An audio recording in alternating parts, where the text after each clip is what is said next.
नमस्कार. ॲग्रोवन डिजिटलच्या वेध मान्सूनचा या लाईव्हमध्ये आपलं स्वागत. मी अभिजित घोरपडे.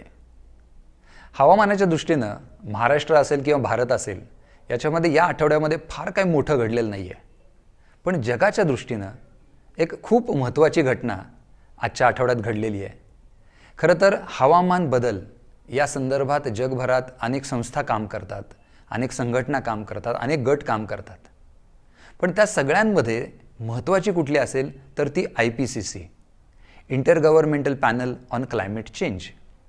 आता ही IPCC काय आहे तर जगभरातले वेगवेगळे शास्त्रज्ञ, वेगवेगळ्या विषयातले अभ्यासक हे एकत्र येऊन या IPCCच्या मंचावर हवामान बदलासंदर्भात जगामध्ये आजची परिस्थिती काय आहे आणि भविष्यामध्ये काय होऊ घातलं आहे याच्या संदर्भातली भाकितं करतात आणि त्याच्याबद्दलचे अहवाल हे कालांतरानं प्रसिद्ध करत असतात. त्याच्यातलाच 6वा अहवाल हा या आठवड्यात प्रसिद्ध झाला आणि तो अहवाल आपल्याकडच्या हवामानाच्या स्थितीबद्दल आणि भविष्यात काय नेमकं होतंय याच्याबद्दल खूप महत्त्वाची स्टेटमेंट करतो, खूप महत्त्वाची विधानं करतो. म्हणून आज आपण या अहवालाबद्दल बोलणार आहोत.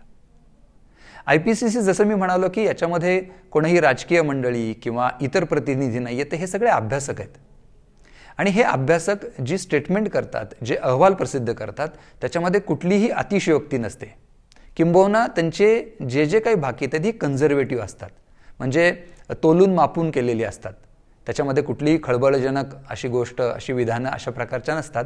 त्यामुळे त्यांचे जे अहवाल आहेत हे अहवाल वस्तुस्थितीच्या जवळ असणारे असतात.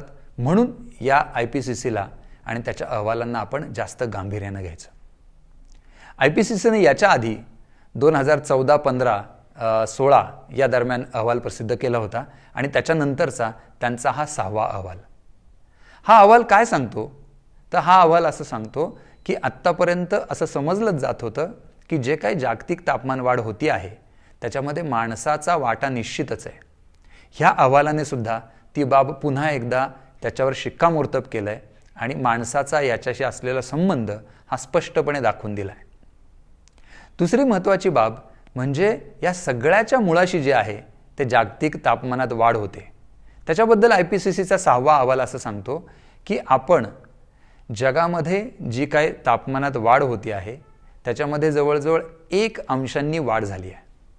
आता ही 1 अंशांनी जी वाढ झालेली आहे ती कुठल्या तुलनेत तर असं मानलं जातं किंवा जो आधार मानला जातो तो म्हणजे 1850 ते 1900 ही जी 50 वर्ष होती त्याच्यातलं जे सरासरी तापमान होतं हे सगळं या तापमानाचा आधार मानला जातो. आणि त्याच्या तुलनेमध्ये आता तापमान किती वाढलेलं आहे, भविष्यात किती वाढणार आहे ही सगळी मांडणी केली जाते. त्याच्यानुसार IPCCचा 6वा अहवाल असं म्हणतो की ते जे आधारभूत तापमान होतं त्याच्या तुलनेत 1.07 अंश सेल्सिअस इतकी वाढ आत्ता आपण केलेली आहे. म्हणजे मागच्या जवळजवळ 100-125 वर्षामध्ये इतकी वाढ झालेली आहे. आणि भविष्यामध्ये काय होणार आहे तर भविष्यामध्ये अशीच तापमानवाढ होत राहणार आहे. किमान 2050 सालापर्यंत ही होत राहीलच. आणि आपण आपल्या वागण्यामध्ये, आपल्या ह्या सगळ्या माणसाच्या उद्योगांमध्ये जर बदल केला नाही तर ती आत्ताच्या शतकाच्या अखेरपर्यंत आणि त्याच्यानंतर सुद्धा वाढ होत राहील. आता याच्यामध्ये IPCCचा हा अहवाल असं सांगतो की 1.5 अंश सेल्सिअस म्हणजे 1.5 अंशांची वाढ ही खूप महत्त्वाची मानली जाते. 1.5 अंशांच्या पुढं जर तापमान वाढ झाली तर हवामानाची चक्र, हवामानाच्या घटना, समुद्राची पातळी याच्यावर खूप विपरीत परिणाम होतात. त्याच्याबद्दलचे इशारे दिले गेलेले आहेत. तर हा अहवाल असं सांगतो की ही 1.5 अंशांची वाढ ही वाढ साधारण 2030 सालापर्यंत व्हायची शक्यता आहे. 2030 ते पुढं 2052 सालापर्यंत ही वाढ होईल असं हा अहवाल सांगतो. म्हणजे याच्यासाठी फक्त 10 ते पुढची काही वर्ष उरलेली आहेत. आणि त्याच्यानंतरही आपण जर बदल केला नाही तर 2 अंशांची वाढ आणि त्याच्या पुढे सुद्धा वाढ होईल. हा जो अहवाल आहे हा या दृष्टीनं महत्त्वाचा आहे की हा भविष्यात पण काय होणार आहे याच्याबद्दलची नेमकेपणाने मांडणी करतो. आता 2100 साली म्हणजे या शतकाच्या अखेरपर्यंत काय परिस्थिती असेल, ती परिस्थिती अशी असेल की साधारण याच पद्धतीने आपण वागत राहिलो तर शेवटापर्यंत, या शतकाच्या अखेरपर्यंत जवळजवळ 1.5 ते 4.5 अंश सेल्सिअस इतकी वाढ होईल. आता आपण म्हणू की ही वाढ होईल 1 अंश, 1.5 अंश, 2 अंश, 4.5 अंश, पण याचा नेमका अर्थ काय? तर याचा अर्थ असा की हे झाल्यावर जे जे काही बदल घडत आहेत, म्हणजे हवामानाच्या घटना असतील, समुद्राची पातळी असेल, समुद्रातला बर्फ असेल, या सगळ्या गोष्टींवर जे काही बदल होत आहेत ते बदल, याच्यातले काही बदल हे पुढची शेकडो वर्ष किंवा काही हजार वर्षसुद्धा हे बदल झालेले आपल्याला पूर्ववत करता येणार नाहीत. म्हणजे एखादं समजा हवामानाची घटना असेल, त्याच्यामध्ये तापमानवाढीमुळे जर बदल झाला तर ती पूर्ववत करणं ही पुढची काही हजार वर्ष आपल्याला शक्य होणार नाही, इतके हे दीर्घकालीन बदल असतील. म्हणूनच या सगळ्या गोष्टी आपण गांभीर्याने घ्यायच्या आणि त्याची दखल घ्यायची. आता असे कुठले कुठले बदल असणार आहेत? तर त्याच्यामध्ये समुद्राच्या पातळी संदर्भात, बर्फाच्या आवरणासंदर्भात बोललं गेलेलं आहे आणि एकूणच आपल्या मान्सूनबद्दल सुद्धा. आपण आधी बर्फाची जी काय आवरण आहे, जगामध्ये जे ध्रुवीय प्रदेशातले समुद्र आहेत किंवा ध्रुवीय प्रदेश जे आहेत, मग आपल्याला उत्तर ध्रुव माहिती आहे आर्टिक समुद्राचा आणि दक्षिण ध्रुव माहिती आहे तो अंटार्क्टिकचा. अंटार्क्टिक आणि आर्टिक याच्यावर आता वर्षभर बर्फ असतं आणि त्याचबरोबर हिमालय असेल, आल्प्स असेल, असे जे उंच पर्वत आहेत तिथं सुद्धा वर्षभर बर्फ असतं.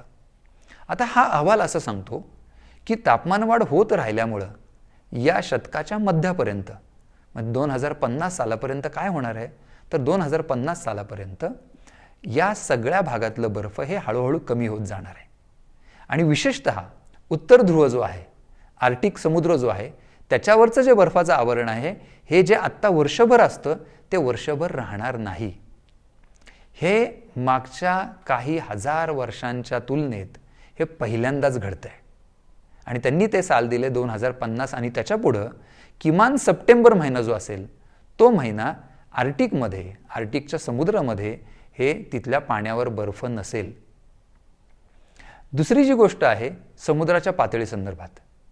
समुद्राची पातळी ही जी आपण म्हणतो की जागतिक तापमानवाढ, बर्फाचं वितळणं, सगळे कार्बन डायऑक्साईड सारखे वायू हे वाढल्यामुळं हे जे सगळं होत असतं त्याचा परिणाम महासागरांवर मोठ्या प्रमाणात होतो. त्यांचे मग जे काही सागरी प्रवाह असतील, ज्याला ओशनिक करंट्स आपण म्हणतो, किंवा समुद्राची पातळी वाढणं, हे जे आहे हे सातत्याने घडतं आहे. आणि त्याच्यातली एक नोंद की ज्याची आपण दखल घेतली पाहिजे ती अशी की मागच्या 3000 वर्षांमध्ये जे घडलं नाही ते आता पहिल्यांदा घडतंय. ते काय? तर हे जे सगळं बर्फ वितळल्यामुळं किंवा इतर घटनांमुळं जी समुद्राच्या पातळीमध्ये वाढ होतीये, तिचा वाढ होण्याचा जो वेग आहे, हा वेग आत्ता मागच्या 3000 वर्षांच्या तुलनेत जास्त आहे.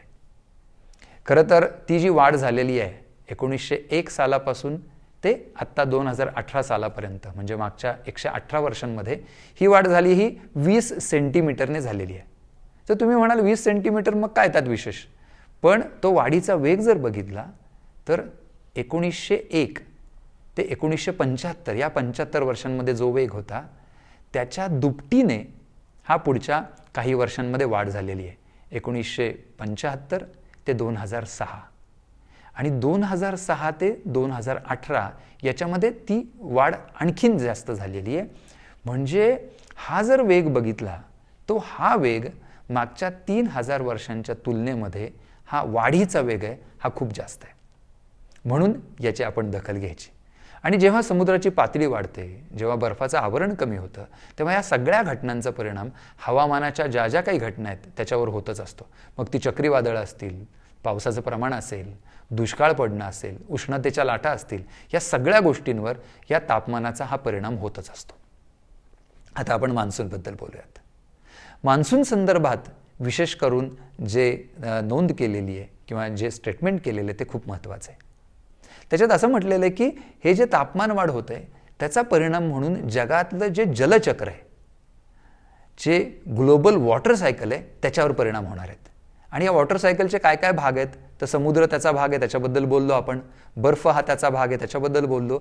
आणि पाऊस, आणि आपल्या दृष्टीने महत्त्वाचा म्हणजे मोसमी पाऊस किंवा ज्याला मान्सूनचा पाऊस आपण म्हणूयात. तर या मान्सूनमध्ये काय होणार आहे? तर एक गोष्ट निश्चितपणे सांगितलेली आहे की मान्सूनवर परिणाम करणारे जे घटक आहेत त्यांच्यावर या तापमानवाढीचा निश्चितपणे परिणाम होणार आहे. त्याच्यातलं एक सर्वात महत्त्वाचा घटक जो आपल्यापैकी अनेकांनी ऐकला असेल तो म्हणजे El Nino. El Nino southern oscillation असं त्या घटकाला म्हणतात.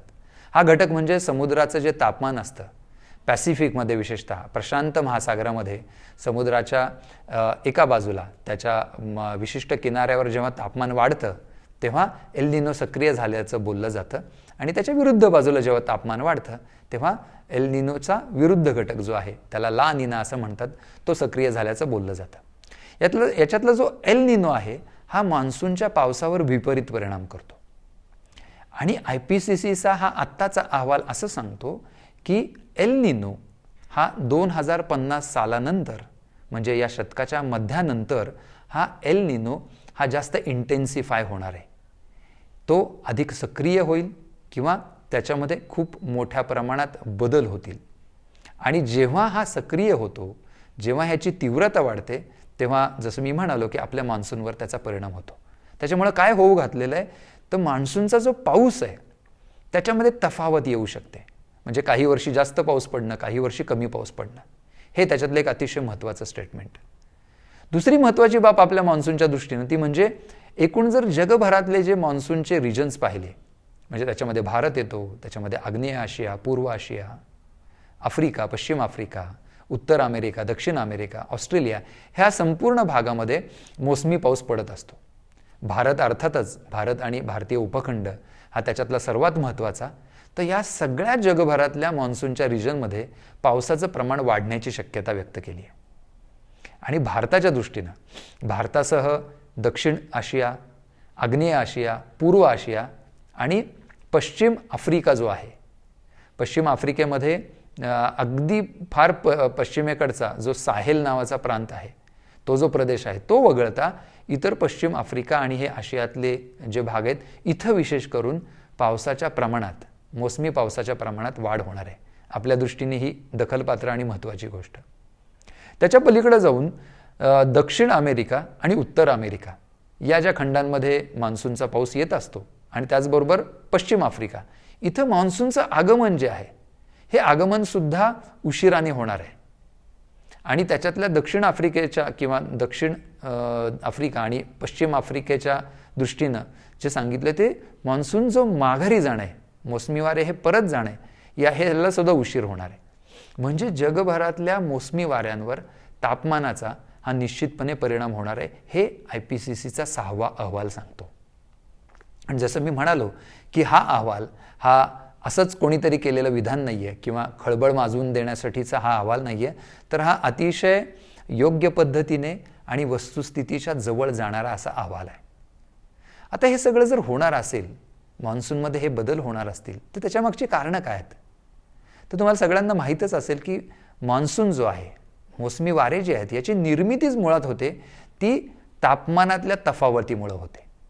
म्हणजे जर तुम्ही पाहिलं की जमिनीवरचं तापमान आणि समुद्रावरचं तापमान याच्यामध्ये जेव्हा तफावत निर्माण होते, त्यावेळेस मोसमी वारे तयार होतात आणि ते एका दिशेवरून दुसऱ्या दिशेला जातात, आणि पुन्हा हे जे तापमानातला तफावत पुन्हा बदलतो तेव्हा ते आल्या मार्गाने निघून जातात, पुन्हा विरुद्ध दिशेने ते निघून जातात.